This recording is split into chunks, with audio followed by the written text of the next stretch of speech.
حضرت ابو ہریرہ رضی اللہ عنہ سے روایت ہے کہ رسول اللہ صلی اللہ علیہ وسلم نے فرمایا، دنوں میں سے کسی دن میں بھی بندے کا عبادت کرنا اللہ تعالیٰ کو اتنا محبوب نہیں جتنا کہ عشرہ ذی الحج میں محبوب ہے۔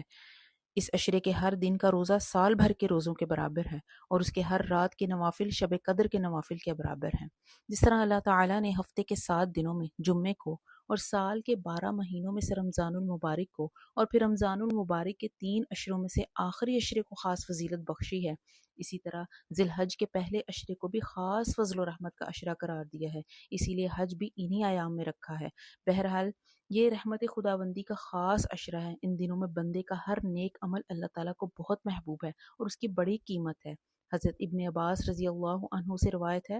رسول اللہ صلی اللہ علیہ وسلم نے فرمایا،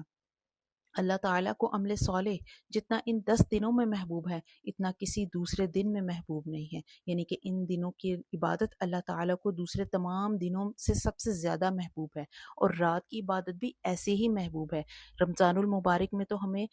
شب قدر ایک مرتبہ نصیب ہوتی ہے اور وہ بھی تلاش کرنی پڑتی ہے، لیکن اللہ تعالیٰ